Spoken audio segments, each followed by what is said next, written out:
CEO Philip Daffas has held senior global business leadership positions in Europe, the US, and Australia.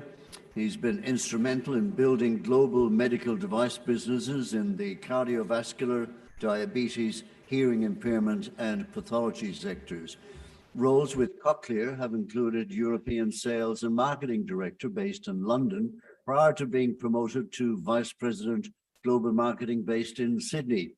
Philip joined Roche Diagnostics initially in the UK, managing their diagnostics business, and subsequently was promoted to Global Marketing Director for the diabetes care business based in Mannheim in Germany. Please welcome Philip Daffas. Thank you, everybody, and it's a pleasure to be here again. Nice to see people face to face for a first time in a very long time. I'm sure everyone around this room understands the complexity and the difficulty of assessing pain. But I just want you to stop and think for a minute about how difficult it is to assess pain for two very vulnerable groups. Firstly, those people living with dementia and cognitive impairments who may be in an aged care facility or at home, and who have suffered and have lost cognitive cognition and are not able to reliably verbalize or communicate their pain. The second vulnerable group are pre-verbal children. These are children between the age of 1 month up to 3 years of age who've not yet built those communication skills. And in these cases, for both of these groups, it's quite complex. What can happen very often is that pain is underdetected and undertreated, or in some cases, pain is actually misdiagnosed and thought to be something else and then mistreated. Our goal at PainChek is simple. Our mission is to give a voice to those people who cannot reliably verbalize their pain. And what we've developed in the past few years are two devices, two medical apps that come digital technologies that come in the form of an app that actually assess and documents pain for those two vulnerable groups. There's an adult version which assesses the pain for the elderly, and there's an infant version just recently released which assesses pain for infants between the age of 1 month and 12 months. These are all digital technologies, but they're all medically regulated and they're all cleared by regulatory authorities. The size of the market, the size of the opportunity is significant.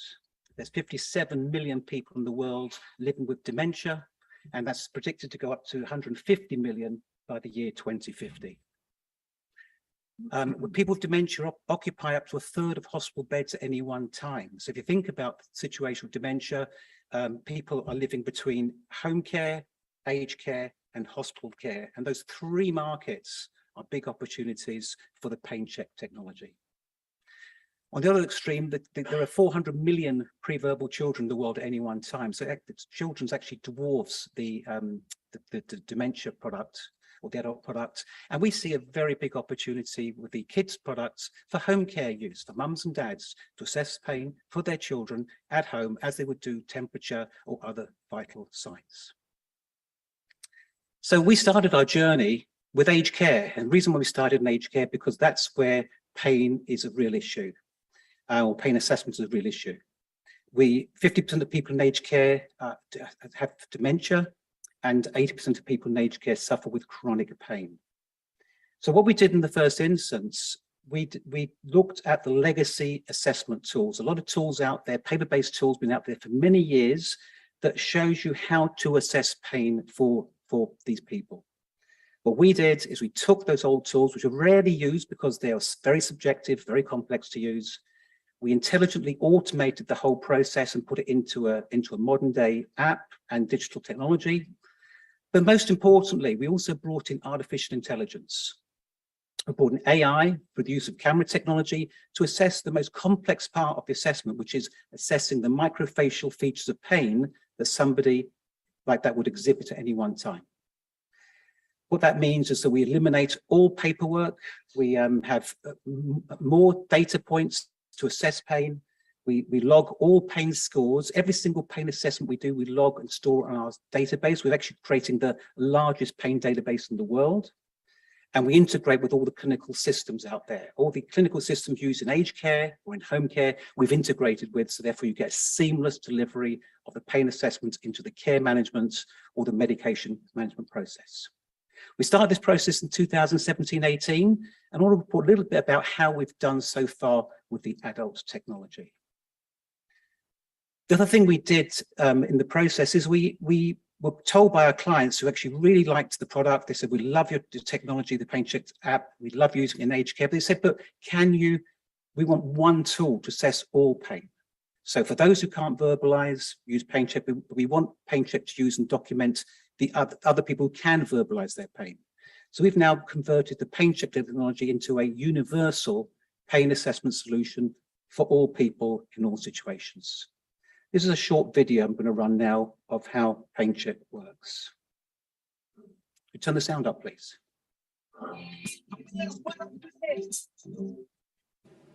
Today, we'd like to talk to you about the next step in the evolution of pain assessment, the PainChek Universal Pain Assessment Solution. The PainChek Universal Solution allows for the assessment of those who can't reliably self-report their pain, those who can reliably self-report, and those who fluctuate between the two states. The PainChek Pain Assessment Scale has become the new standard in observational pain assessment, giving a voice to people who cannot articulate their pain. Using AI technology to support a modern assessment framework, PainChek will identify the presence of pain even when it's not obvious. For those who can reliably articulate their own pain levels, it's essential that regular pain assessments are conducted via interview, by simply asking how much pain someone's in. To support this, PainChek has incorporated a numerical rating scale, or NRS, into the PainChek application. For many people, cognitive state and ability to reliably report pain will fluctuate day to day or even hour to hour. In these cases, your team will be able to select the best assessment tool to use right at the point of care. With PainChek Analytics, data is presented in real time through tailored dashboards to inform and empower clinicians as they make crucial clinical decisions on pain management. The new Universal Pain Assessment Solution combines the unique PainChek assessment with the NRS Pain Scale and PainChek Analytics. It improves clinical processes through a fully digital product, training, and documentation system. For more information about PainChek, send through an inquiry via PainChek.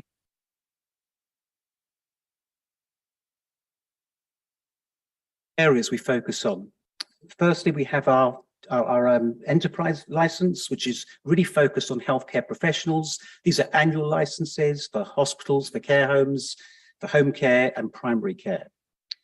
And that's mainly targeted to those healthcare professionals. The other area is for home carers, and that's most targeted to directly to mums and dads or personal home carers, for example, looking after their children or looking after their loved ones in the home environment. And that can be supplied via the Google Play Store or through pharmacy services and retail stores. We're focused primarily on the healthcare professional side in the first part of our journey.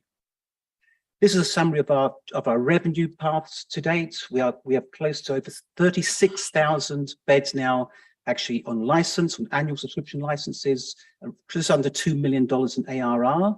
That's on the left-hand side. If you look on the right-hand side, we've actually got a total of about 4.2 million clients contracted, some of which are already commercial, some are commercial but not implemented and therefore not recognized, and some are coming off a government grant that we were awarded by the federal government 2 years ago, where the government wants to accelerate the use of PainChek in aged care, so they help fund this process. So in total, we've got over 90,000 beds, something like close to 1,000 aged care facilities across multiple markets, and a 4.2 million ARR. The other thing we've got is we've trained around 10,000 carers in aged care.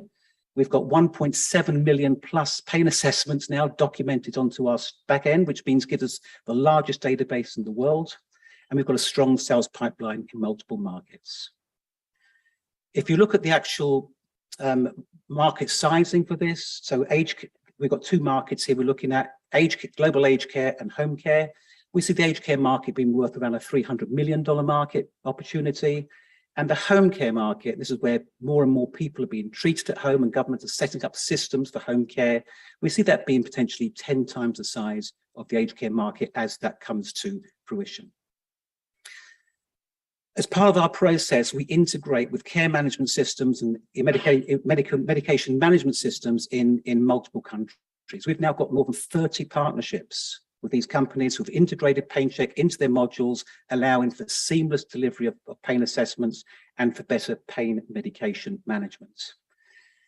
These cover about 1.5 million beds in total on those different markets covering Australia, UK, New Zealand, and North America. I've spent quite a bit of time this year in the UK as the markets opened up. We're now progressing very well in the UK. We've got close to 10,000 beds under license. We've got government-funded pilots in Scotland and Wales that could move to 100,000 beds, and we've got very strong sales in England through Care UK and Cedar Care. So the UK market's really picking up, and it's a 400,000 bed market, which is twice the size of Australia. One of our care homes is Orchard Care, and you see a quote here from Cheryl Baird, the Director of Quality, about the impact it's had. And I want to go a bit more detail on this, because this is really important. At Orchard Care, we implemented PainChek across 24 aged care homes and 1,300 aged care beds. What we saw as outcomes were pretty significant, and these are being reported now and will be published. We saw a 100% increase in pain assessments, 50% increase in the number of residents on regular pain relief, and 50% reduction in distressed behaviours for those people in aged care. So significant pain management improvements, but we also saw significant medication and quality of life improvements. That includes a 33% reduction in the use of antipsychotic medication, which, as you know, should not be used unless it's necessary. A significant reduction in benzodiazepines, which is a tranquilizer of sorts, and 92% in the quantity of safeguarding report incidents. So these are really making a significant impact in aged care in the UK, in Australia, New Zealand, Singapore, and about to go into Canada. But this is one example of the benefits of PainChek. The US is a very important market for us. We haven't got regulatory clearance there yet, but we have just done an agreement with a company called PointClick Care. They dominate the aged care market with their care management and medication management systems. They are now integrating PainChek into their system, and they cover more than 1 million beds, 1 million aged care beds in US and Canada. What we're doing now with them, we are integrating the product now. We are piloting in Canada, where we do have regulatory clearance in this before the end of this year, and we'll start in the US when we get FDA clearance, which is towards the end of next year. But in the meantime, we've got processes in place and meetings in place with all aged care facilities that they work with in the US to fast track our US penetration. This summarizes our global aged care market strategy. I've covered most of this, but as you can see, we are really a global business. ANZ, UK markets, the UK would be the base for Europe, and as I say, we've got established a nice base in North America. So global business all stemmed from Australia. I'm going to talk a bit about the hospital sector now, because we see a big opportunity in hospitals where the problems are similar to what we see in aged care. People with dementia typically stay in hospitals for 18 days longer than the average patient. They have an increased risk of delirium, 3 times increased risk of delirium, which means if you have a delirium in a hospital, you end up in an intensive care unit. And they have a high use of antipsychotics. Similar issues you see with the dementia in hospitals, and these are all significant issues. We are therefore looking to bring PainChek into the hospital sector as a point of care pain assessment tool to actually help reduce those risks of a delirium, to improve and optimize therapeutic treatments, and to reduce the number of days stay in the hospital. Now, to be successful in the hospital, you need a partner. You need a partner with an EMR, electronic medical records, and these are global players. Well, I'm pleased to announce as of today, we just announced a partnership with InterSystems. They are a global provider of EMR systems, electronic medical records. They cover more than 1 billion health records globally. And they're going to be integrating PainChek into their system to allow us to fast track our opportunities with the hospital market. This agreement covers both our adult products and our infants, and it can be extended into the home care market. So this integration with their interoperability system is key to entering the hospital market. And that's just announced literally today. Finally, on the infant product, We've got regulatory clearance on the infant product. We are assessing now the utility of this product as a post procedural pain technology for kids up to the age of 12 months. We're looking at post-vaccination, post-operative, and partnerships and licensing. In fact, that last one area is really, really important because we see an opportunity to work with therapeutic companies, because just at the bottom there, the FDA have just announced that they're funding Duke University to develop and to find an effective measure to assess acute pain in infants and children. There are no measures today. We are, I think, the only company in the market doing that. So I'm going to just finish off. I've got 20 seconds. Large opportunity with infant market. If we've just got 1% of the global infant market, that's a $300 million market opportunity. And it's mostly consumer. Strong management team, been there for 4 or 5 years. We've got a very effective board. I'm introducing Cynthia Payne, who's a healthcare and home care specialist. And finally, 40 million market cap company, no debt, and well financed, about $7 million in the bank now. So I'll hold it there. Thank you very much. Jennifer Chow is the CEO and MD of Chimeric. That's the company, Chimeric Therapeutics. Jennifer is a cell therapy pioneer and expert with experience developing and commercializing FDA-approved CAR T cell therapies. She also has experience leading the commercial development for more than 15 pipeline cell therapies. She joined Chimeric from Kite Pharmaceuticals, where she was the head of global marketing, analytics, and commercial operations. And prior to that, was global cell therapy commercial lead at Celgene Corporation. Please welcome Jennifer Chow.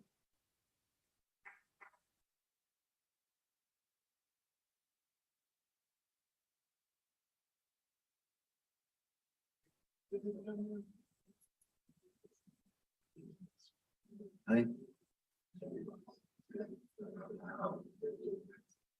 Oh, I have her down. So, what do you think is next? Oh, genetics. Didn't see that.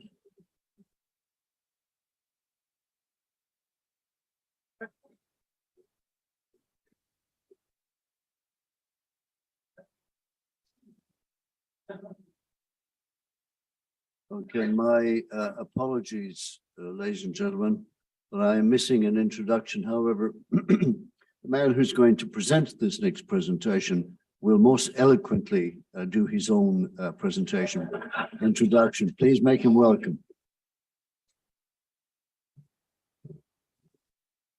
Well, that was an introduction. Always a pleasure to meet new investors, potential investors, to talk to you about genetic signatures and our technology. I always like to frame genetic signatures. We are a technology company. We've developed our own technology, invented here in Australia, in Sydney. And that technology is designed to better detect infectious diseases. So that's what we're focused on. Infectious diseases because they're a leading cause of death, but importantly, they're preventable. If you can diagnose it more quickly, more accurately, you can commence treatment. Equally, if there's no treatment, you can isolate. Ultimately, you save lives. So a paper came out just last week, which estimated that antibiotic-resistant bacteria, it's a class of bacteria, causes 5 million deaths a year. So that's almost 10 a minute. So by the time I'm done here, there'll be 150 deaths around the world that are due to just this one class of bacteria. And we've got viruses, etc. after that. It's not a third world issue. Even the US has 1 death every 15 minutes based on these antibiotic-resistant bacteria. And they estimate by the year 2050, it will be the leading cause of death, overtaking cancer. So it's in that context that Genetic Signatures has developed a technology we're incredibly proud of. We call it 3-base, and it's a really fresh way of detecting infectious diseases. It dramatically simplifies the ability to detect multiple organisms in the one patient sample. It's what we call multiplex. So 3-base allows more information to be reported back to the doctor, and we do it in a simpler way than anybody else. We've had strong commercial adoption of our tests, and this is within Australia, but also now into Europe and the US, which are our target markets where we're expanding into. So we have 4 diagnostic tests that are cleared in at least one market, and we have 5.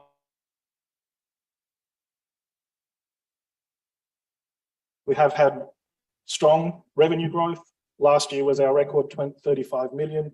We're cash flow positive, 6.7 million, and we're profitable.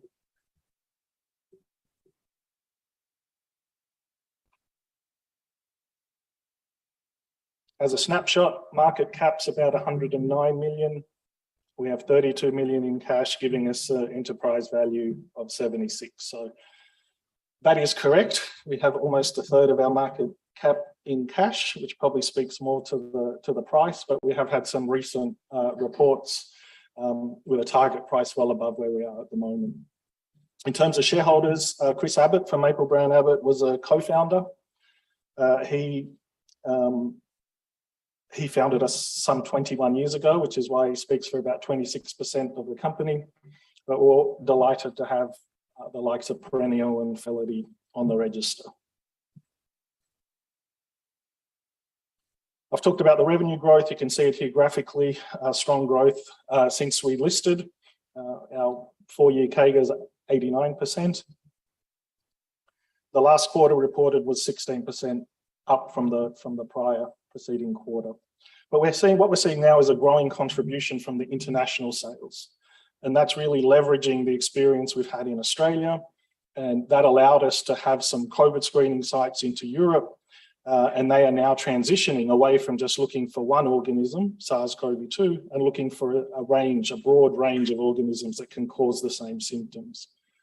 We're active in the US, where we've just finished recruitment of a clinical trial, which will be used to go ahead into our first FDA application. So we did pivot fairly quickly.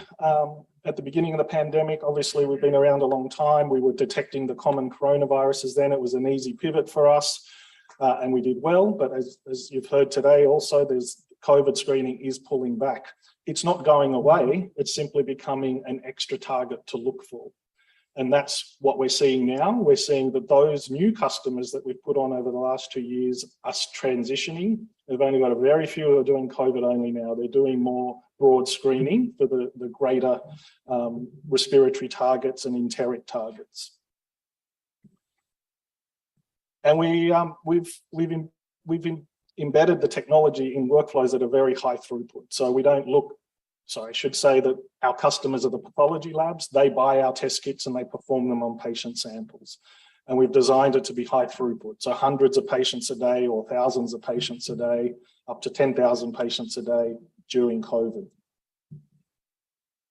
I'm not going to dwell on the cash flow other than to say we have a strong balance sheet and we have planned investment into future growth. And this is really important. It's taking our gains of the last 2 years and leveraging that to get into those bigger European and US markets. So the funding is from existing cash. It's also from intended or expected future cash flow, expansion into US markets. There's new products that are coming through, which is important because the new products are our ink in the printer and ink model. So we do have instruments, which I'll get to, but more products is obviously revenue generating. The funds will also be used for additional regulatory clearances, the launch of the products, bolstering our internal capabilities, improving our technology, which we're very passionate about, and we're building a sample to result instrument, which I'll tell you more about. Sorry if I just blinded someone, I pressed the wrong button. If you'll indulge me, I do want to tell you about 3base. As I said, we're incredibly proud of it. I sometimes debate whether I should or shouldn't, but I would very much like to tell you about it so you can understand what's different about genetic signatures. It's a molecular test, so we do detect the genetic signature, the DNA or the RNA of the organism directly. you would have heard of PCR during the pandemic. Now that's important because it displaces traditional testing, bacteria on an agar plate or looking down a microscope. So PCR, molecular, is considered the gold standard, and it is really good at what it does. It's highly specific and it's very sensitive. But it's less effective when you start looking for multiple organisms in the one patient samples, particularly when you need to detect multiple pathogens, but also when there are new variants or subtypes. And obviously SARS-CoV-2 is a good example of that with Delta and Omicron, etc. With some tests, couldn't detect the variants because they mutated too much, and 3-base addresses that directly. So molecular tests can be multiplexed, and that is really talking about doing those tests simultaneously. So we do that by giving more information ultimately back to the physician, and we do that in a much simpler way. It probably doesn't make a lot of sense, so I will give you a real example. And this is actual sequence. It's from human papillomavirus, which is causative agent of cervical cancer. These are 3 variants of HPV, and you can see, the DNA alphabet is A, C, G, or T. This particular variant has 2 Cs, this particular variant has none, and this one has just the 1. 3-base converts the C letter to a T letter before we detect anything. It's really that simple. But what happens is you end up with a target which is identical for all of those 3 variants. So that one test can pick up any of those 3 variants without any further modification. So I've been using a spelling example recently, and it's like US spelling compared to Australian spelling. So the Z or the S, like realise. And last night we spoke about mum, M-O-M, and M-U-M. And that's, if you were doing a word search for M-U-M, you'd miss all of the M-O-M variants and vice versa. But if there was a way to change M-O-M into M-U-M, that one test would pick up both variants, or that one question would pick up both variants of the same word. So I hope that made sense. And then our customers are the pathology labs, those high throughput labs. When you go to your collection centers, they get sent to the lab, they buy product off us, they use it on instruments generally that are Genetic Signatures branded. Again, that's the printer in the printer and cartridge model.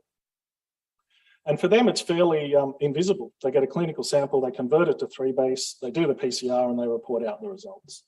But 3-base brings other advantages as well. It's obviously sensitive, specific, quick, but we've automated it. How we employ our technology in the lab is also important. There's been many great inventions that just haven't translated because they're too finicky to run or for various reasons. Ours is easy to run. It runs on standard equipment. And as I said, we're continuing our journey in automation. We've been on that journey for 10 years, so we can increase throughput even further and reduce the hands-on time that are responsible, that are required to perform these tests. So I just want to talk a little bit about syndromic testing, because the pandemic, if nothing else, has changed the way people view getting sick. It's no longer soldier on, it's you're sick, you can infect another person, you should get tested. And I think you all know, well, I'm guessing most of you had symptoms in the last 2 years, you went for a test and you were told you didn't have COVID. So that's not really reassuring, because I'm sure you thought, is the test wrong? Or if I don't have COVID, what do I actually have? And that is really the idea of multiplex testing. Make no assumptions. If you can test for 20 things, why wouldn't you test for 20 things? And certainly we had customers that were telling the patients that they had rhinovirus. It's a relatively mild virus, it'll cause the same symptoms, but the patients were reassured that they just had a mild virus. So that's what we mean by syndromic testing. It's effectively a single test, but we can identify the potential cause of those symptoms. So the doctor doesn't have to order multiple tests. It's quite efficient. So Genetic Signatures under the EasyScreen brand, we have assays for well over now 100 different organisms or pathogens, and we can detect all of the variants. So SARS-CoV-2 is a great example. I mentioned other tests can get tripped up with the mutations. Those mutations are invisible to us. That C to T change that 3-base does is the most common naturally occurring mutation. Again, a paper came out recently which showed the number of mutations that have come up, most of which, the 90% plus, are invisible to Genetic Signatures and our assays. So with those tests, we can combine them to make a syndromic test kit, which can then be used on a single patient specimen.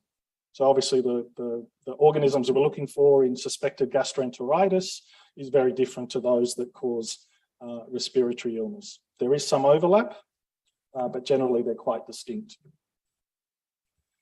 So the excitement for us is that the revenue that I've been talking about has come primarily from these top two kits. They're tests for respiratory and gastro, again, each testing for multiple organisms at the same time. We have tests that are coming through and some have regulatory approvals for STI and antimicrobial resistance, which I spoke about. But we're very excited because we have these 5 products that are still coming through the development process. Some of these are already revenue generating. Our test for flavivirus, mosquito-borne diseases is in use in Kenya. And we're focused on getting these through and getting the regulatory requirements so we can sell. The US, we've identified an unmet need, so we're very much focused on getting our first application into the FDA. We've identified an unmet need which really looks at detection of enteric protozoans or parasites that are in your gut. The traditional method is looking down a microscope and identifying these cysts. It's inefficient. They're usually a cost center. The reimbursement's very low, and they're not very sensitive. And we've devised a kit that picks up the top 8, and we've been told by the key opinion leaders of the world that this would replace this traditional method. The trial's been recruited, and it will be our first Easy Screen product in the US. And the reimbursement code is $263 US. So they'll be able to go from an inefficient cost center to a sensitive, rapid profit center. We're already underway with some of the launch there. We've got webinars on our website. 2 out of 3 have been published. Sales and marketing team direct in the US, warehousing facilities. We're excited to have our first 3-base product through the US and more to come. In terms of recent events, we did announce recently we've completed recruitment of the clinical trial for the US application. And that means the patients are recruited, we're analysing those results and doing some further testing, and we hope to submit that to the FDA in the next few months. An independent publication has come out looking at our test for antimicrobial resistance or the superbugs, and their conclusion, independently done in France, was that we showed excellent biological performance for the 5 most common causes of antibiotic resistance. Recently, we've expanded our customer base to include Western Australia, which was very welcome. It was the one state that we hadn't been in yet, and we now have two sites in Western Australia trialling our kits. And we recently achieved Health Canada registration for the enteric protozoan kit, which is the kit that's going through FDA. So in terms of growth initiatives, we're focused on leveraging our experience here in Australia to grow those international sales. We're driving the adoption of 3-base assays, and we're building that franchise in the US. We're building our test menu. Menu is everything. The more tests the more organisms we can identify, the better. It really does change the way patients are treated and diagnosed. And we've embedded 3-base technology into customer workflows. And that's really important because it means as we release new tests, they're already primed to use it. So I've listed a couple of the syndromic kits already. We're always improving our technology. We've developed a saliva-based protocol for COVID. I know lots of people don't like the knitting needle into their brain, and we're focused on building a new instrument. This is a custom instrument, 3-base specific, where the end user literally puts a patient sample into the instrument and it does the rest. It'll do the PCR and it will report the results. So I'll just finish on those milestones that we expect in the short term. That is filing of our FDA application. We're continuing to bolster the teams in the UK and Europe. We're initiating our next FDA trial, and that's well advanced, the preparation for that. Obviously, as I said, focused on new test technology improvements and that next generation instrument. And we always like to keep the market informed through quarterly sales updates and also progress reports. So I'm over time. Thank you.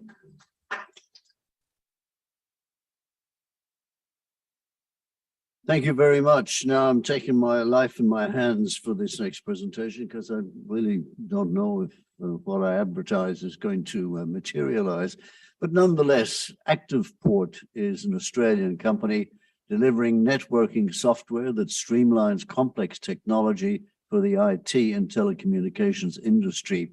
Karim, Nejaim, the Managing Director and CEO of ActivePort Group, and is a senior technology executive with 25 years experience, most recently at Telstra as Executive Director of Product Engineering, and previously Group Vice President in the Singtel Group, working with Optus in Australia. Did I get that right? Are you the person? Good. I'm from ActivePort and my name is Karim. Good. Thank you so much. Please make him welcome.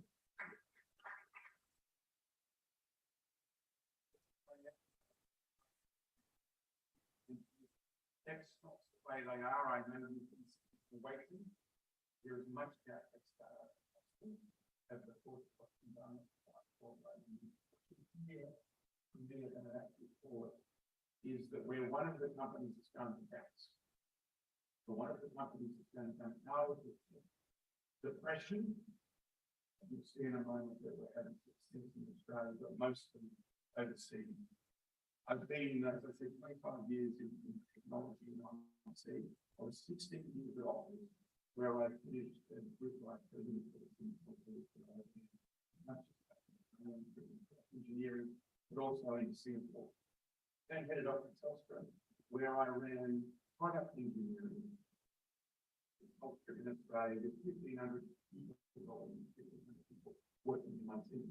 And you might say, why on earth help to make 1,500 people to build products? It's because it's extremely complex. There's a belief that you put out a bunch of mobile phone towers, I'll put a bunch of iPhones, voila, you're mobile. It doesn't work like that. At the heart of what ActivePort does is simplification of all of the technology that's out there.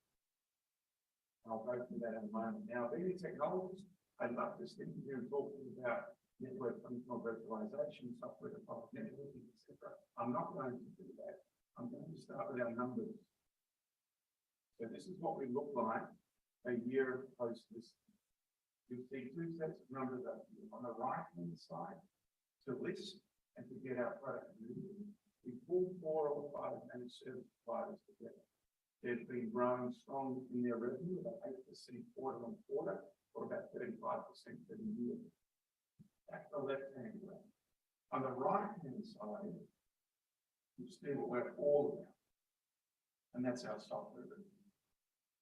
The little percentage at the bottom on the left-hand side is the percentage contribution of our software revenue to our total revenue. As you can see, we're growing in 100% quarter on quarter in our software revenue since the beginning of our listing last October. The main point for me then is we're moving out of startup and into scale. We don't build network, we build software.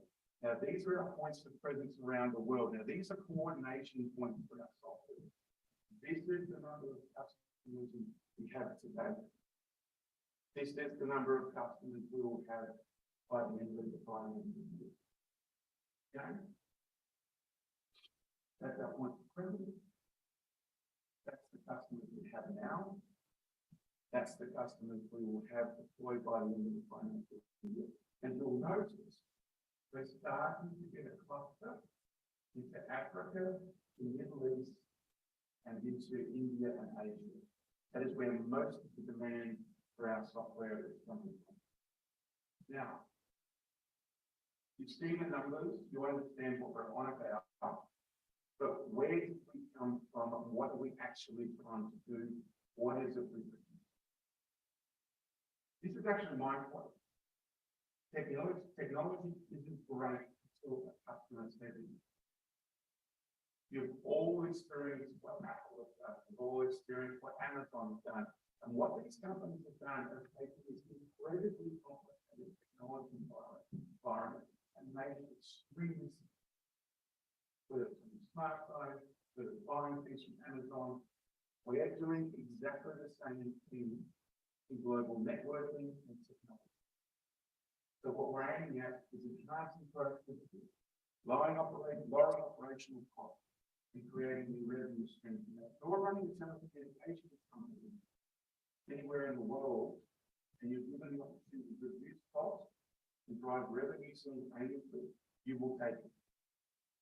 So at the heart of what we do is we produce a single pane of glass. That single pane of glass can talk to any technology with a software. Now, the difficulty for somebody who hasn't been in technology for decades is understanding what the heck that means. But if you figure it out, find something like Amazon. There is an awful lot going on there. There's a whole bunch of vendors selling jeans, selling cars, selling technology, but it's all being curated and orchestrated. It's all being created in one place so you can manage it. That's what we do. With Cisco here to manage it from our software. Amazon, billing system, cloud, all from one interface. So instead of having 10 different systems to manage 10 different types, you need one.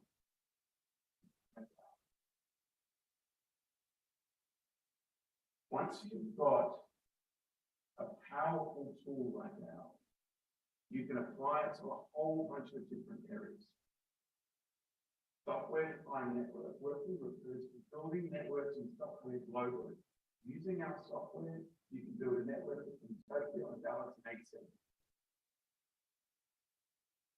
We produce networking software. We produce orchestration software. That's the example I was giving you about dragging everything into one place and managing it end to end.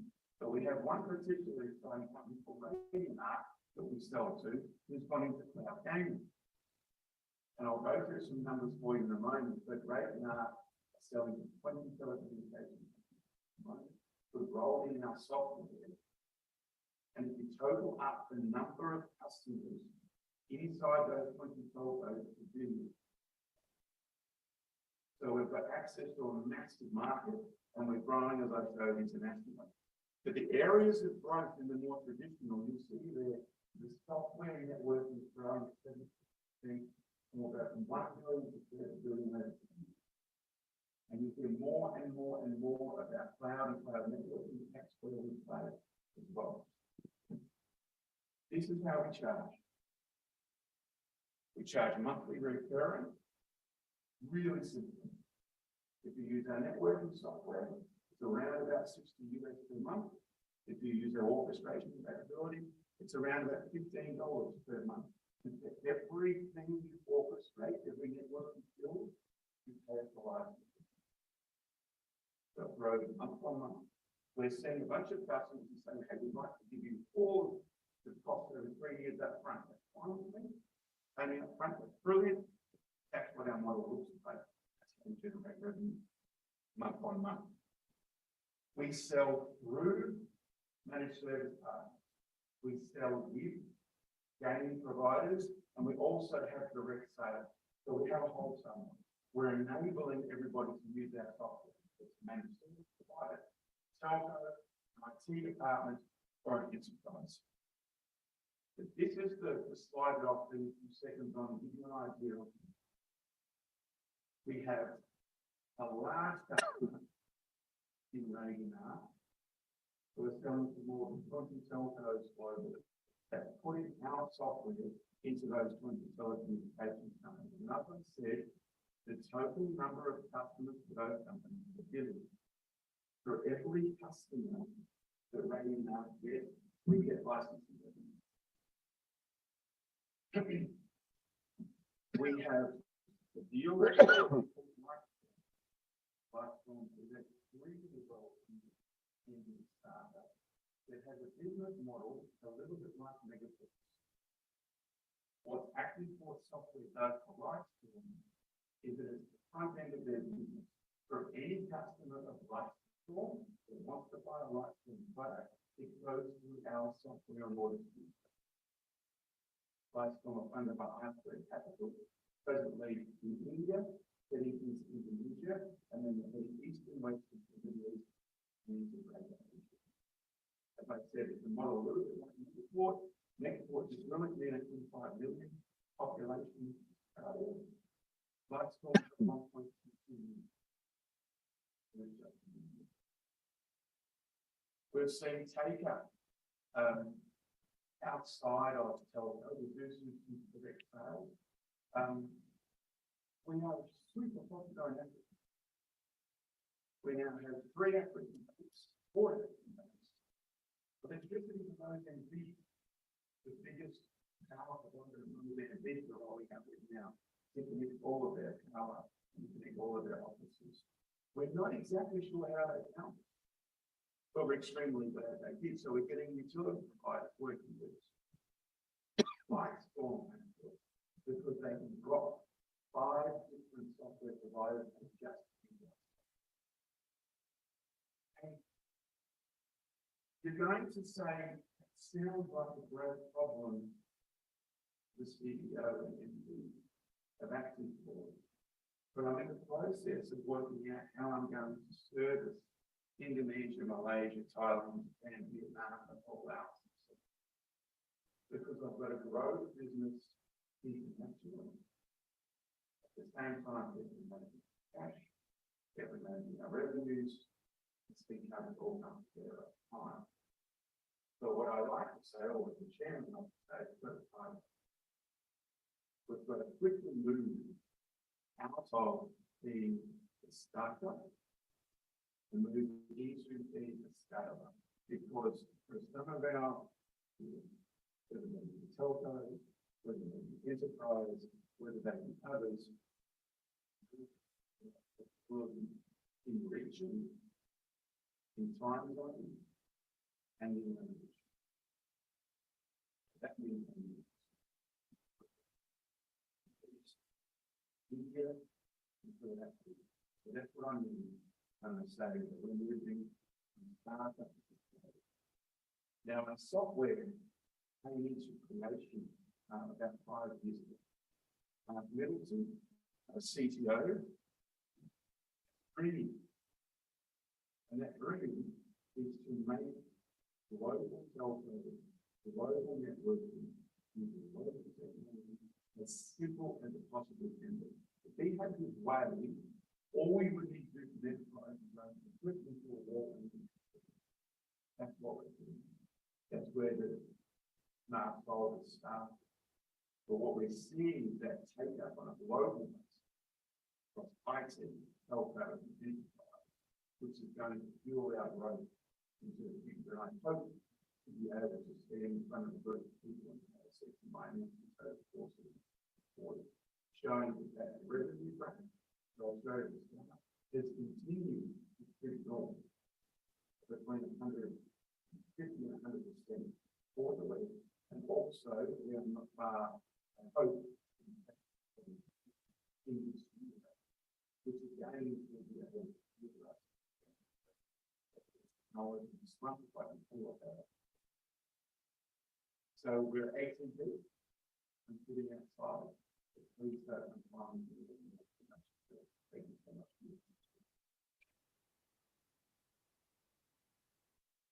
Just a reminder that at the end of sessions today, we will have our panel session, and you can actually participate if you've got a question for any of our panel members by sending it on text to Jackson.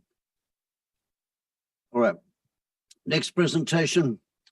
Findi Chairman Nicholas Smedley is an experienced investment banker and M&A advisor. He's got 14 years experience at UBS and KPMG. He's worked on M&A transactions in the UK, Hong Kong, China, and Australia, with transactions ranging from 9 billion defense of WMC resources to investment of 65 million into catch.com.au. currently oversees investments in the property, aged care, technology, and medical technology space. Key areas of expertise include M&A, debt structuring, corporate governance, and innovation. He's executive chairman of Respiri Limited and non-executive director of AD1 Holdings. Please make him welcome Nicholas Smedley. Thank you very much. Here to talk to you today about Findi Group and the exciting prospects of the business since we've acquired 100% of the Indian assets. Let's take you through. So Findi is an ASX-listed fintech company with ATM payments across India. We manage approximately 17,000 ATMs. We currently have a market cap of 15.4 million as at November 2, 2022. And you'll see that our revenue delivered for FY22 was 44 million. Our EBITDA last year was 6 million, but most importantly, we've provided revenue guidance, which I'll go into more detail, of 13 to 14 million for this financial year. And I note that our financial year ends on 31 March and revenue forecast of 47 to 50 million. So if you put your investment hat on with a market cap of 15.4 versus a forecast EBITDA of 13 to 14 million, quite a attractive investment multiple. The management and directors of the business also clearly believe in the forecast of the business and the prospects. There was a recently completed $2.8 million placement, of which management and board participated 550,000 of that number. And the placement was done at nil premium to the 15-day VWAP. Fellow directors, Simon Vitullo, Jason Tipman, based out of Queensland, and our executive management team, Monish and Deepak, based in India, where we have a little over 600 staff. As I said previously, revenue for last year was 47 to 50 million for our forecast, which is a 6 to 13% increase year on year. EBITDA forecast is 13 to 14 million, which is a 100% year on year increase. Most importantly, for a micro cap company, our EBITDA to free cash flow last year was 61%, and EBITDA margins of 25%.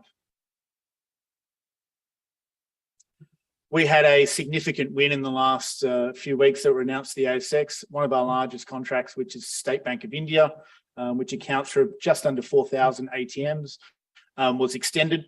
The one thing that we can disclose is that was not included in our full year forecast. This contract originally ended on the 31st of December of this year.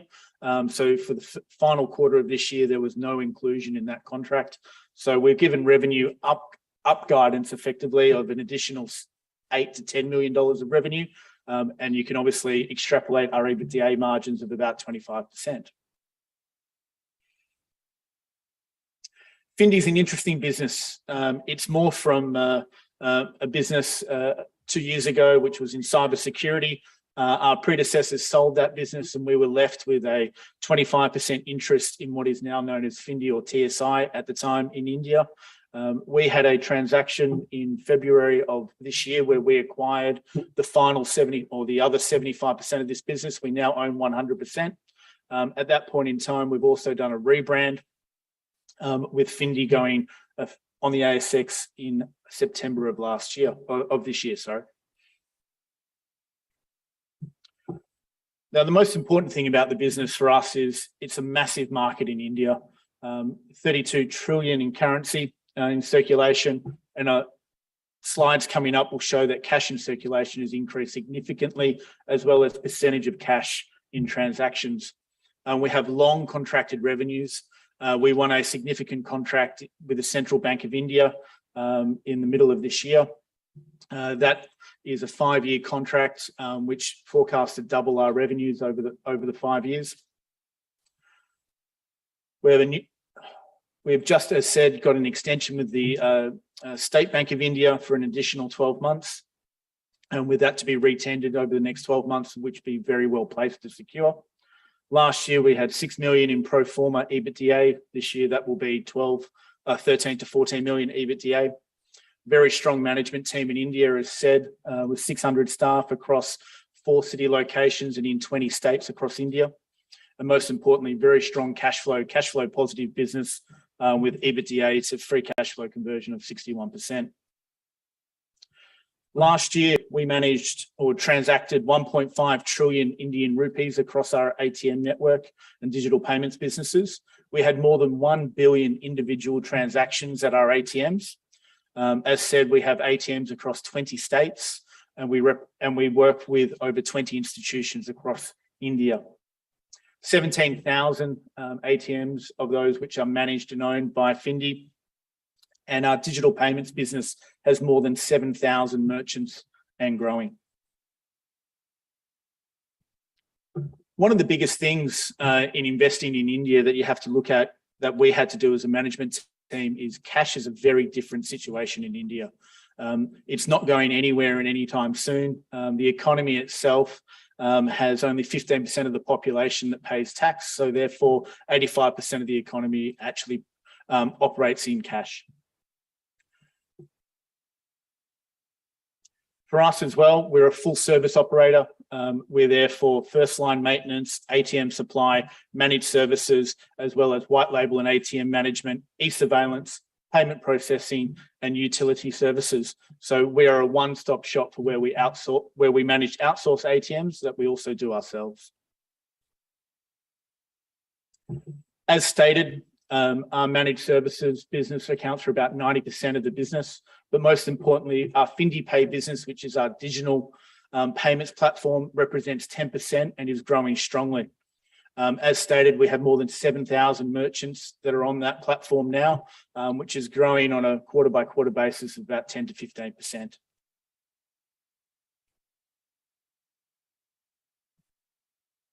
As I was alluding to earlier, India is a cash economy. Over the last 5 years, since 2017, there's been a CAGR, or compound annual growth rate, of 16%, which has meant that cash in circulation has more than doubled. The number of ATMs that have been managed or deployed in India have also gone up about 20% over that same time period. But most importantly, the average ATMs per 100,000 people is only 17.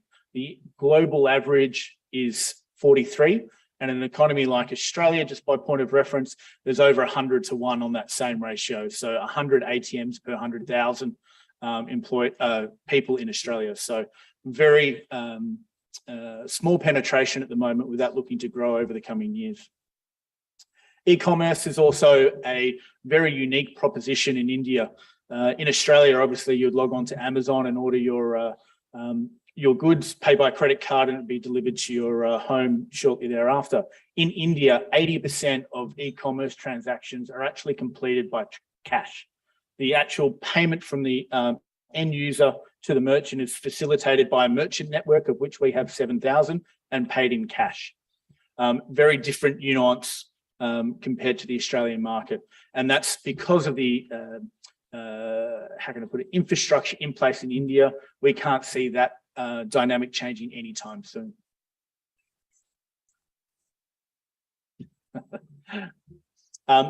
Key strategic initiatives, as I've touched on, 5-year contract with Central Bank of India, which was won earlier this year.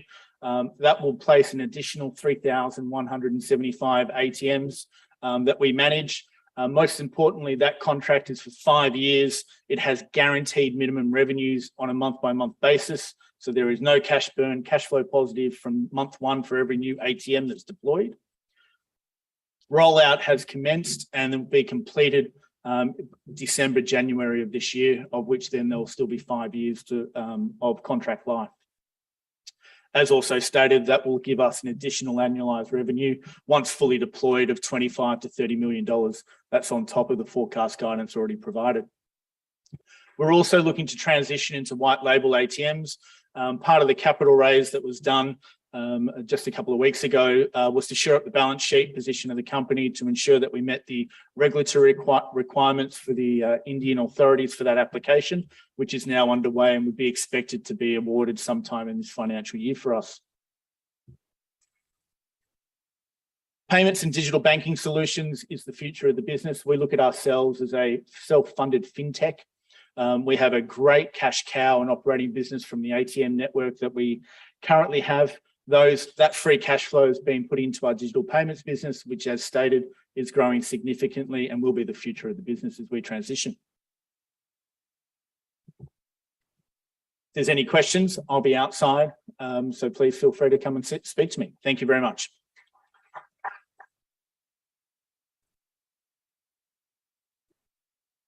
Delta Drone International Limited is an Australian-based multinational drone-focused data service and technology solutions provider with operations in Australia, South Africa, Ghana, Namibia, and Israel. CEO Chris Clark has over 10 years' experience in the mining and tech industries and has started and grown businesses across Africa, while most recently expanding offerings in Australia. He's passionate about entrepreneurship and developing the drone industry across Delta Drone's international global operations, and especially to make technology more accessible and useful for enterprise companies. Please welcome Chris Clark. Good afternoon, everyone, and thanks so much for having me.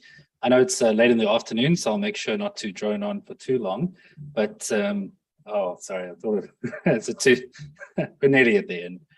I'm here to tell you a great story about our little business. You know, it's just so exciting about the space, about where drone technology has come from and where it's going. And I know many of you sort of, when you're thinking about drone technology, you're thinking about these, you know, small little consumer drones, something that you're buying off the shelves. And that's, you know, I mean, while that may be where many of us sort of started the business, it's definitely not where Delta Drone is today. Essentially, Delta Drone and its business model is a B2B tech services business currently, where it takes these large-scale enterprise survey-grade drones and operates them on mine sites or agriculture sites and flies them every single day. So we're supplying hardware, software, the technology, and if necessary, the labor to really help mines in these very fast-moving areas capture their sites on a daily basis to make these decisions based on the geospatial outputs. We're currently sitting just sort of, as you can see, just with about a 7 million market cap, but our revenues really reflect something of a very interesting story, because all our customers are these large, big mining customers where we've signed up these long-term contracts. So we've brought in these metrics, which I'll go over shortly, are really around our recurring revenue, which you can see is just 2 million, and we signed up a new contract as well, bumping that to just over about 2.2 million on an annually recurring basis. So what really makes Delta Drone unique, and why is it special in its unique space? If you consider the mining environment and our natural competitors, really the traditional way to capture geospatial data was either by satellite, manned aircraft, and now what drone technology has allowed is to allow for this high frequency flying lower at a higher resolution. And the competitive edge versus the manned aircraft and the satellite is that you can get underneath the clouds and you're doing it a lot more frequently compared to only once a week or once a month. And where that is very special is on these very fast moving environments, such as mine sites, which are changing every single day. We've built up these great relationships with big customers like Newmonts, the South 32s, the Anglo-Americans, traditionally focused in the survey environment, so helping our customers determine how much they're digging out of the ground. But we've moved further into other applications such as security, and now focusing on other applications such as full-on drone autonomy, which will allow our customers to get a higher frequency of data by not even having a drone pilot at all. So you'll merely be able to install drone in a box within your mining site, and during the day, the drone will be able to capture and do the survey volume during the day, and at night do perimeter patrolling at night for security purposes. Our focus has always been in the mining and the agriculture space, because this is really one of the fastest sort of growing areas for drone technology. To this date, BHP has trained over 800 drone pilots. South 32's got 600 of them, and Glencore's got 200 drone pilots. There is an incremental need and demand for what drones produce. And again, customers are not getting into the drone industry just to only buy the drones. They're getting it for the data. That's the key most important part of what actually the drones can produce, not the physical drone hardware itself. So we've got really a team that's positioned well to not only capitalize on the African market, where I'm originally from South Africa, We've also starting to, our main focus is now on the Australian market. We've been here for over 2 years. We did a reverse takeover with the Israeli tech hardware business, which we divested in January this year. And we've got a bit of cash in the bank to see us through for our short-term goals of really getting to that break-even point. Our focus has always been around about driving the value of the business, doing what is counts, or what do the customers need on a frequent basis to really meet their sort of needs. Sorry, one back. So our presence, as we said, is sort of expanded. We've got about 60 staff in Africa and about 14 staff in Australia. About 30% of our revenues come locally as well. We signed up Red 5 earlier this year, and it's just about taking these customers who are, let's say, for example, like the BHPs, who've got 800 drone pilots, paying very expensive engineers to be flying every single year. And we're merely saying, our operating model gives you what you need faster and cheaper as well, because there's not a decrease in demand for the drone data. There's only more needs for drones applied on site. But they want to now, instead of the customers now operating drones themselves, they're more focused on outsourcing that, and they're rather focusing on the analytics of what the drones produce. A little bit about in terms of where we're taking our business. So as mentioned, so just over a third of the revenue coming out of Australia now, with 40% of the business focused on pure recurring revenue. So these are contracted revenues, long-term contracts with these large mining customers where they're signed up for more than a year. A majority of our customers are focused sort of on this 3-year deal, where customers are getting a lot of value because they're looking at the life of the mine saying, we've got 15, 20 years. It's data that they're always going to need every single day. And we're just offering a competitive commercial model that fits within their needs. Looking at the recurring revenue and our TCV, this has been a major part and focus of our business and what separates us from other drone services companies. A lot of other drone companies will only focus on selling ad hoc projects or selling just the hardware. We're doing the hardware, the software, the consulting, and all the services within and even training within our full sphere of what we offer. So some customers who don't necessarily want to get a drone service, it's not a problem. We can sell you the drone hardware and also do the training as well. So really kind of offering to the full sort of market. But our core focus has always been about signing up these long-term contracts, which is steadily growing. And a lot of you sort of involved and know with mining companies, it's quite tough to get onto a mining company, but once you're on, you're quite sticky. And as long as you keep sort of ticking those boxes and delivering what you need, we find we keep coming back and the customers are been renewing. So our very first customer was BHP when they were in thermal coal over 10 years ago. And they since then divested into South 32 and now it's Sereti Resources back in Johannesburg. And we've been with them for over 10 years because as long as the mine is open, you're always going to need that drone survey data. Speaking to our quarterly results, our revenue continues to sort of drive up slowly as well. This past quarter was a bit of a flat one compared to other prior quarters, generally just due to the sort of decrease in the project work. But our revenue, our contract revenue remained consistent as well. We're really focused on using the cash that we have on the terms of the reserves from this divestment to see us through to the end of next year. But really the story for us is about using those opportunities that we're having to really convert into new revenue streams. We don't have a shortage of opportunities. It's really about picking the ones that are going to give us this long-term benefit. So what you'll generally will find in our revenue mix, and I'll bring that up in a minute, is that you're finding customers start off on a POC on very much ad hoc work, and that slowly converts over a 6 to 12-month period into those long-term contracts. Because the way that we build up our model is we don't try to be everything to anyone. We've got the tech and the skills in there to essentially be a sort of tick the 80-20 rule, is that we want to focus on doing what people are looking for 80% of the time and just customizing that last 10% and then standardizing that workflow to produce consistent results. Sort of as mentioned, so we got the cash and the revenue receipts as well. We sort of keeping an eye on those. Definitely having a much better quarter this year as well, as some of those other projects sort of pick up on the ad hoc side as well. And we're looking sort of at bringing a lot more a software focus. I kind of put us at a stage of we're sort of like the index of the drone world at the moment, sort of in this transition of traditionally coming out of this mining services business, but really adding a lot more software as the selling point is what we're seeing customers are needing to make those geospatial decisions.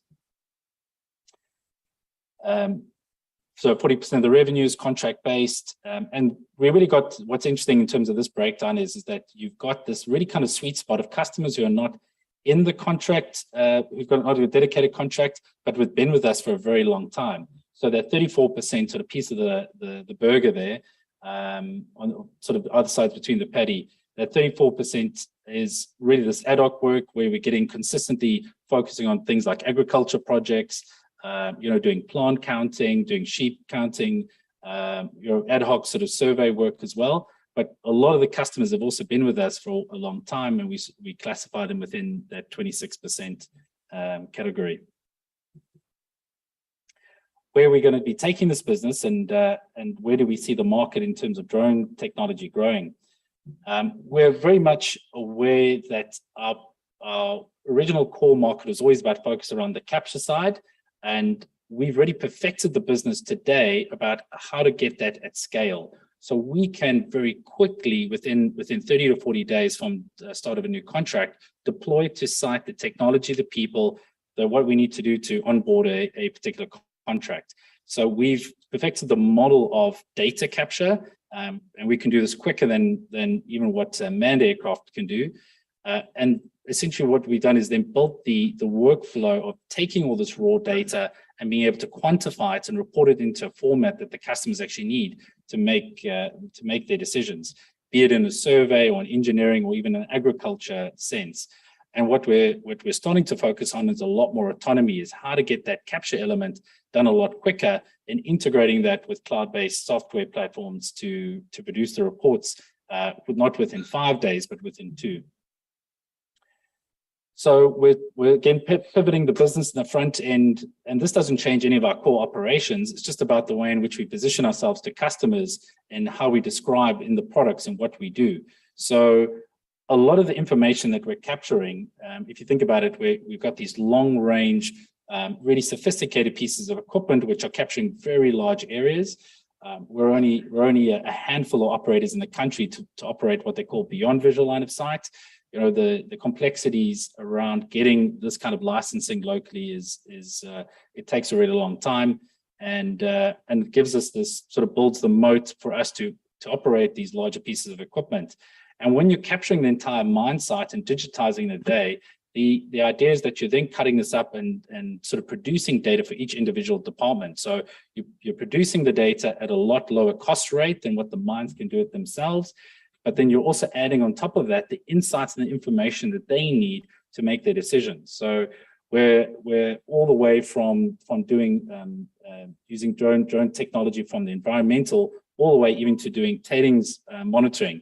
So whatever kind of different sensors we're putting on, from thermal to multispectral sort of sensors, we sort of encapsulate the entire sort of workflow of mining, and allowing each one of those individual departments to quantify the problems and the risks that they're experiencing on site.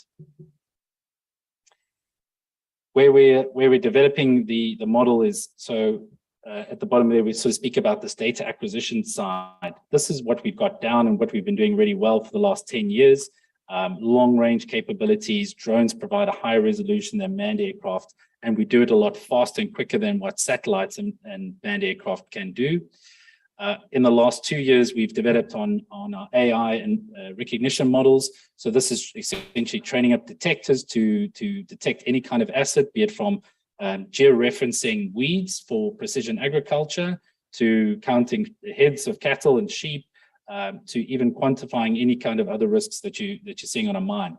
And essentially, we're doing this through an integrator approach, which is some technology we will just bring together off the market, and put that with the right kind of software platforms to deliver the result for the customer. So it's a short lead time to market for the products in which we build.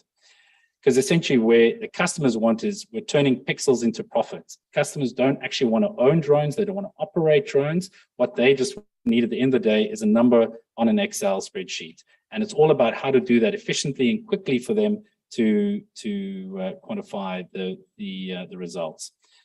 We bring this all together because we have surveyors, general sort of mining engineers, and as well as even traditional manned aircraft pilots who we've trained up to operate these complex pieces of equipment. And really just again focused on producing these automated KPI reports on a weekly basis. Quickly, just the addressable market. So really focus on those very high moving areas and the areas, the environments that are changing on a very frequent basis. And our growth pathway is really about focusing on those customers that are really about within the Australian market, growing on our current sort of base there as well, and looking at any kind of acquisition opportunities on deploying our sort of financial commercial models that we perfected over time. I think I'm out of time, but if you have any questions, I'll be outside as well. Thank you for your time. Now, before our final presentation, just a reminder to you that we will have a panel session following this presentation. The panel will comprise Joe Durack from Lynx, who's also a sponsor, Ben Williamson from Fresh, also a sponsor, and Brian Liedman from Oncosil, who gave us a presentation earlier. If you have a question for any of them, we'd suggest you make a note of it now so that you can ask it during the panel session. And if you are attending off-site, you can put your questions through to Jackson and we will be able to get to them. So our final presentation, I introduced it earlier prematurely. I'll do it again now. Jennifer Chow is the CEO and MD of Chimeric Therapeutics. She's a cell therapy pioneer and expert with experience developing and commercializing FDA-approved CAR T cell therapies. She also has experience leading the commercial development for more than 15 pipeline cell therapies, and she joined Chimeric from Kite Pharmaceuticals, where she was the head of global marketing, analytics, and commercial operations, and prior to that was global cell therapy commercial lead at Celgene Corporation. Please welcome Jennifer Chow. Thank you so much. I think my intro was about 15 minutes, so I may not have much time left. First and foremost, thank you to everybody for remaining for the very last presentation of the day. I very much appreciate your time. I'm going to introduce you to Chimeric Therapeutics. For those of you that are not familiar with us, we are a clinical stage cell therapy company focused in oncology. And so clinical stage really meaning that we have now moved out of mouse models and actually are in clinical trials with our assets. Our mission at Chimeric Therapeutics is right here. We are committed to bringing the promise of cell therapy to life for more patients with cancer. And for many, I get a lot of questions. What does this actually mean? And I'll give you a little perspective of what this means for me and my team. I've worked in oncology drug development for my entire career. Evolution of cancer therapies has been fairly straightforward. We started back in the 40s with chemotherapy. Chemotherapy was non-targeted therapy. We just gave you toxic therapy, hoping to kill anything in its path. We moved on in the 90s, and we were very excited with the introduction of targeted therapies. And so for the first time, we were actually targeting the tumor that we were trying to get to. So this was the introduction of targeted therapies. In 2010, we congratulated ourselves with the introduction of immunotherapies because for the first time, we were actually using a patient's own immune system to attack their cancer. And with each of these steps, we've improved the outcomes for patients with cancer.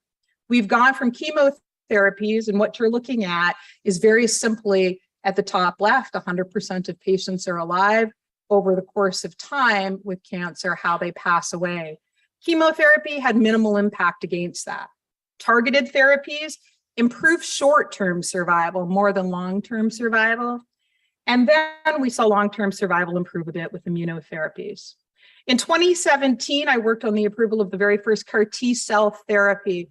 CAR T-cell therapies were actually the first time we had combined targeting. We were targeting both the tumor we were trying to get to, as well as a person's immune system and how we were going to leverage their immune system to get to their specific type of cancer. And what we saw on the left-hand side, you see PET scans of patients that received CAR T-cell therapies. And on the right hand, you see what all of a sudden we were seeing in terms of outcomes. We were actually seeing patients stay alive longer, both in the short term and in the long term. Patients that received CAR T-cell therapies in very early clinical trials have been followed for more than 10 years. We now know that those patients that became complete responders, so their cancer completely went away with their CAR T-cell therapy in early days, remain cancer-free. That led to a scientific publication earlier this year where we were able to finally conclude we can cure certain types of cancer using these therapies. So the mission for us is really all about this. It is about going beyond the existing types of cancer that we know we can cure with these therapies and bringing these types of outcomes to more patients with cancer. Our team is really where we started with this. And our team has worked in this cell therapy market, which is anticipated to be the fastest growing area in oncology drug development over the course of the next decade. What you see here is in 2020, the market was worth about $1 billion. By 2030, it's anticipated to be worth over $20 billion. And you can see the growth at 31% CAGR. Compare that to how we expect oncology drug development to generally grow at 8%. So very significant growth in this area is anticipated over the course of the next 10 years, really because of what we're seeing with these outcomes. I mentioned my team, and this is really the starting spot for Chimeric. It is one of the areas that makes us incredibly different. I have a small team of people that all have extensive experience and expertise in this area. We come from the top cell therapy companies in the world, and we've launched over 4 of the 6 approved CAR T-cell therapies that exist in the United States today. So very much a group of people that have shown that they know how to get this done and can do this successfully. The team has then brought together what we believe is both an industry-leading innovative pipeline and portfolio, as well as a diversified one. What we've done is we've consciously set out a strategy to bring together the best that exists in terms of science out there. Our assets are novel in design, so we are not trying to follow and be the 10th something to market. We really are looking to be the first to market with our assets. We use both NK and T cells in our assets, and we use what's known as autologous and allogeneic cell sources.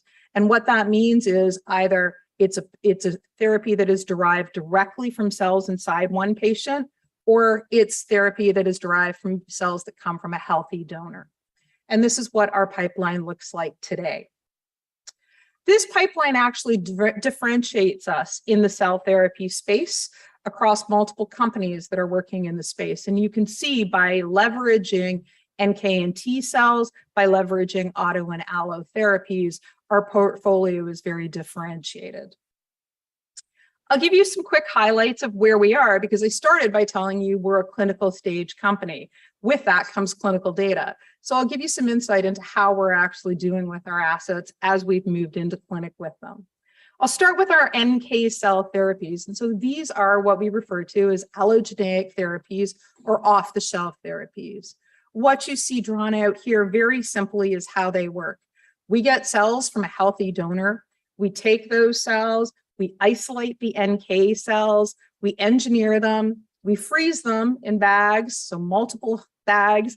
We put them in a freezer until a patient actually requires them. And so they all start from a healthy donor. Our NK cell platform is from Case Western University in Ohio. This is where it was developed. It was actually developed with the ability and with the forethought to overcome some of the challenges that are inherent in NK cell development. And you see many of them listed here. All the starting at how we use healthy universal donors, all the way through to how do we actually manufacture the cells, make sure we have enough cells, the cells are staying alive, so that they can actually be effective for cancer patients. And this work was published in Nature a number of years ago. We took all of that and we moved into a phase 1 clinical trial, which you see highlighted here. It was a small dose escalation trial. And what we were able to set out, our initial objective was for safety. We were able to establish safety in all 9 patients that were treated across the 3 different dose levels, and able to establish there was no GVHD, which is graft versus host disease. Essentially what that means is I'm giving you somebody else's cells. We want to know you're not going to reject them. So this did not happen, which was a great thing. We were also able to establish persistence and expansion, which basically just means the cells were staying alive long enough to do their job in a patient. And then came the important pieces. Although this was very small, early stage trial, what we saw was very impressive activity signals, particularly in the blood cancer patients. 3 blood cancer patients were treated. All 3 had acute myeloid leukemia, which is a very severe type of leukemia. The outcome is generally not good, particularly after patients try their first round of therapy. Here, what we saw was all 3 patients had a response to the therapy that came out over 100 days. And very notably, we've had 1 patient who actually has had a complete response to therapy. So essentially, this was a young 33-year-old woman. She went into the trial with acute myeloid leukemia. She tried every other available therapy to her. Nothing had worked. That's how she wound up on the clinical trial. She took the cells on day 0 and 14, started to have a response by day 28, so 1 month in. By 3 months in, she had a complete response. Complete response, meaning there were no more visible signs or no more detectable signs of cancer in her blood. It was gone. We actually, at 15 months, this was published, so that was earlier, last year this was published. And in talking to her clinician a number of weeks ago, we actually know this patient remains in complete remission. So her cancer has not come back. She's now 26 months out. So this has been an incredible story with our therapy. This has actually led to some very rapid interest and development in this, particularly in these NK cells. What we've seen is, although we loved the response that the 1 young woman had, we actually know we want all patients to have that. So what we looked for was what could we do to our cells to be able to enhance the efficacy so more patients were having a response like the young woman. We've put it in combination with an agent called vectisertib, and very rapidly this has been moved into a new clinical trial that's been approved by the FDA and is already open at Case Western. We plan to treat 12 patients across the course of the next year, and assuming that we see an enhancement of the efficacy signal, we will be moving from here towards a registration pathway and commercialization of this combination. So a lot of excitement going on around these NK cells. In our pipeline, we also have CAR T cell therapies. CAR T cell therapies essentially are cell therapies that are derived from a patient's own cells. So this is where we take the cells out of a patient, we ship them off for engineering and manufacturing, and then we send them right back to the same patient. And that patient gets those engineered cells as a CAR T cell therapy. Our first CAR T cell therapy had great preclinical work. This is where we were able to establish, we believed it was going to have a lot of promise as it moved into clinic. It's now in a phase 1 clinical program at City of Hope Hospital in California. And what you see here is highlighted some of the very early results from that. Now that study is not yet complete, so we are waiting for more data, particularly as patients get higher dose levels. But at the very early dose levels, we were already seeing that 70%, so this was 5 out of 7 patients, were achieving disease control, which means their glioblastoma, and anybody that's ever known anybody that has been diagnosed with glioblastoma knows what a deadly disease that is. Glioblastoma had actually stopped all growth for this period of time. So again, we're very anxious to see how this one continues as we dose escalate. Our second CAR T cell therapy, so this again is a cell therapy we make from a patient's own cells, is a CDH17 CAR T cell therapy. This particular CAR T cell therapy comes from the University of Pennsylvania, which actually is responsible for probably a lot of the worldwide interest and acclaim around cell therapies. The University of Pennsylvania team under Dr. Carl June were the first to cure patients with these therapies. This is preclinical data. Their preclinical data was published earlier this year in Nature Cancer. And the team at the University of Pennsylvania have been optimizing this asset for over a decade. We're in the final stages of readiness to get this one into clinic. We believe we'll have this in clinic next year and are very much looking forward to what this can give patients that have gastrointestinal tumors, colorectal cancer, gastric cancer, and neuroendocrine tumors. So with that, that's where we land from our portfolio and our pipeline. You can see our very rapid growth in sort of just over 18 months. We've gone from one asset, we now have 7 assets in development. We've gone from having 1 clinical trial, we now have 3 clinical trials ongoing with additional trials planned for next year. We now have 2 trials that have shown us positive signals in their early stages. And we're exploring development across 10 different types of cancer to really optimize our long-term opportunity for patients in the company. From a milestone perspective, since the beginning of the fiscal year, we've certainly already hit a number of the milestones we've set out for ourselves. Over the course of the next 6 to 12 months, there are key inflection points for us as we continue to be able to come forward with our clinical data. So lots more milestones that we are looking to achieve, very much focused on those clinical outcomes. So this really sums it up in terms of where we are today and what we believe from an investment perspective makes us an incredible investment. Significant opportunity, 7 assets in the fastest growing area of oncology drug development. 2 of those assets already demonstrating strong clinical promise. Near-term value with inflection points from clinical data over the course of the next 12 to 24 months, and a team of people that have actually done this before and have that proven expertise and experience to be able to get these assets through to commercialization. I certainly invite any questions or there's information outside if anybody has any further questions. And I thank you so much for staying with me to the end of the day and appreciate your time. Thank you, Jennifer. And it's worth noting that Jennifer has come all the way from Canada to be with us today, and also in 2 days' time in Sydney. Perfect. Right. So thank you very much. Thank you very much, Jennifer. Okay, now it's time to convene our panel of eminent persons, if I can use that term. And we invite you to pose